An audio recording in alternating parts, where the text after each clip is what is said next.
بسم اللہ الرحمن الرحیم۔ شروع کرتا ہوں اللہ کے پاک نام سے جو بہت بڑا مہربان نہایت رحم والا ہے۔ دوستو، بہنوں، بزرگوں، السلام علیکم۔ تاریخ اسلام کی سلسلہ وار قسطوں میں آج ہم قسط نمبر 37 کو آپ کے سامنے پیش کر رہے ہیں، ویلکم کرتے ہیں۔ اس میں ہم 10ویں صدی کے 3 اہم شخصیات کا ذکر کریں گے۔ تو دوستو، 3 انتہائی شخصیتیں 10ویں صدی عیسوی میں اسلامی دنیا پر حاوی رہی۔ یہ ہیں اسپین میں عبد الرحمن سوم، مصر میں موزر اور ایشیا میں محمود غزنوی۔ اولین 2 شخصیتیں بیرا روم کے علاقوں کی تاریخی واقعات کا بہاؤ کا رخ طے کرتے رہے، جبکہ محمود غزنوی کا وسط ایشیا اور بر صغیر پاک و ہند کے حالات پر فیصلہ کن اثر رہا۔ عبد الرحمن سوم اسپین کی اموی حکمران میں سب سے قابل اور باکمال حاکم تھے۔ کم عمری میں قرطبہ کے علماء کے زیر نگرانی بہترین تعلیم حاصل کی۔ اپنے دانشوری کی وجہ سے علماء کا اصلی شہزادہ بنا رہا اور علمی حلقوں میں مقبول ہو گیا۔ اس کے اخلاق اور مثالی برتاؤ کی وجہ سے درباری اور عوام دونوں اس کے فرمانبردار بن گئے۔ اسپین کا حکمران بننے کے بعد اس نے سب سے پہلا جو کام کیا وہ تھا ان تمام مسئولات کا خاتمہ جو شریعت کے خلاف ہوتے تھے۔ یہ ٹیکس شاہی محل کے شاہانہ اور فضول اخراجات کو پورا کرنے کے لیے لاگو کیے گئے تھے۔ اس حرکت کی وجہ سے کاشتکاروں، تاجروں دونوں حلقوں کا مکمل اعتماد اس سے حاصل ہو گیا۔ دوسرا اہم کام یہ کیا گیا کہ اس نے اطاعت قبول کر لینے والے تمام باغیوں کی عام معافی کا اعلان کر دیا۔ 912 میں جب 23 سالہ نوجوان کی حیثیت سے عبد الرحمن تخت نشین ہوا تو اسپین مرکزی اقتدار کی کمزوری کی وجہ سے ہچکولے کھا رہی تھی۔ جب عبد الرحمن تخت نشین ہوا تو اس بات کو پورے 200 سال گزر چکے تھے جبکہ طارق اور موسیٰ جبل الطارق پر اترے اور توحید کے نام پر اسپین کو فتح کیا۔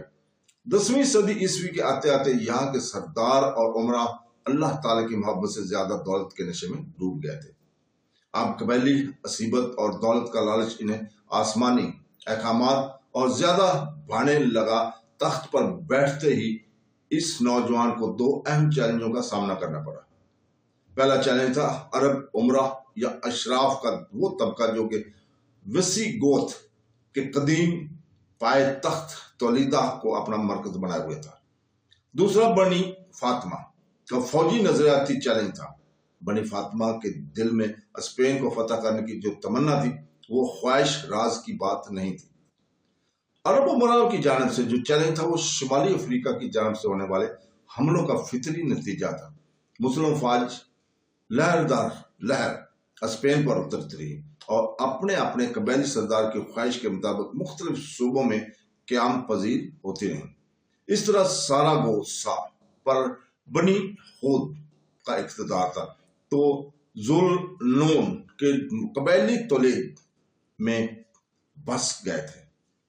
بنی ابو اوسلو میں طاقتور فریق بنے، بربر گرناطہ پر قابو رکھتے تھے اور مشرقی یورپ کے نووارد سلوویسیا اور بحر روم کے ساحلوں پر بس گئے۔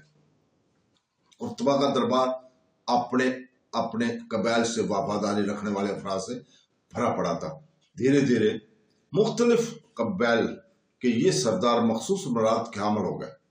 ان مراد کو چھوڑنے کے لیے وہ تیار نہیں تھے۔ صحراؤں کی جنگی سرداروں کی سخت محنت اور سادہ طرز زندگی کی جگہ اب شہروں کے عیش و آرام سے بھرپور امیروں کی سی طرز زندگی نے لے لی تھی۔ قرطبہ کا دربار دھیرے دھیرے ان مراد شدہ افراد کا قیدی بن گیا تھا۔ اس لیے جب عبد الرحمن نے مسئولات ختم کی تو ان درباریوں کے مراد کو موقوف کیا تو فوراً ایک بغاوت بھڑک اٹھی۔ خصوصیت کے ساتھ تولیدہ کے عمرہ زیادہ خفا تھے۔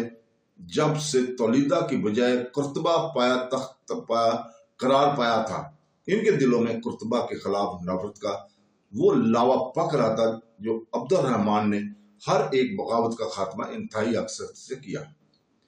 جب اس نے تمام قبیلی سرداروں پر فتح حاصل کر لی تو پھر شکست کھانے والے ہر ایک امیر کے ساتھ فیاضانہ اور روادارانہ سلوک اختیار کیا۔ جس کی وجہ تمام سردار امیر اس کے فرمانبردار بن گئے۔ بویا سترو، بادجویز، زامود اور سمناس اور جادسا اور تولیدہ، ان تمام چھوٹی چھوٹی اور داخلی طور پر خود مختار ریاستوں کے باغوتوں پر یکے بعد دیگرے قابو پا لیا گیا۔ اس کے بعد اس نے اپنی توجہ شمال کے عیسائی علاقوں کی جانب متوجہ کی۔ ان عیسائی سرداروں نے سرحدی علاقوں کے امیروں پر کئی بار حملے کیے تھے اور سرحدی علاقوں کو تباہ و تاراج کر دیا تھا۔ عبد الرحمن نے لیوان، کیسٹیلے، ناروے، غالیسیا اور الوا پر بہترین طریقے سے منصوبہ بند حملے کیے اور انہیں خراج دینے پر مجبور کر دیا۔ لیکن فاطمی چیلنج اور زیادہ خطرناک تھا۔ فاطمی کا یہ نظریہ تھا کہ امام اسماعیل رحمۃ اللہ علیہ کے ماننے والے ہی امت اسلامی کی امامت اور قیادت کی مزراس کے حاصل اقتدار ہے۔ اس لیے وہ بغداد کے عباسیوں اور قرطبہ کے امیوں کے انتہا پسند دشمن تھے۔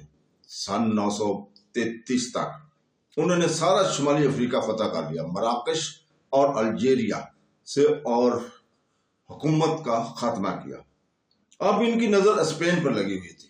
ایک غدار سردار عمر بن حفصون نے عیسائیت قبول کر لیا اور قرطبہ کی حکمرانی کو عام چیلنج دینے لگا۔ اس نے نہ صرف فاطمیوں سے مدد مانگی بلکہ شمالی عیسائی ریاستوں سے بھی مدد کا درخواست کی۔ عبد الرحمن اس وقت اپنے ادریسی حلیفیوں کے امداد میں لگا ہوا تھا جو کہ فاطمیوں کے خلاف اٹھ کھڑے ہوئے تھے۔ اس بغاوت کی وجہ سے اسے شمالی افریقہ سے مجبوراً اپنے فوج کو واپس بلانا پڑا۔ بنو فاطمہ نے عمر بن حفصون کی امداد کے لیے اپنا ایک بحری بیڑا روانہ کیا، لیکن عبد الرحمن کے بحری افواج نے اس کا راستہ روک کر اسے تباہ کر دیا۔ عمر بن حفصون اسپین کے مشرقی پہاڑوں پر پھنس گیا اور امن کی بھیک مانگنے لگا۔ عبد الرحمن نے اسے معاف کر دیا اور اپنے اطاعت گزار ایک چھوٹی سی ریاست کی سرداری اسے عطا کر دی گئی۔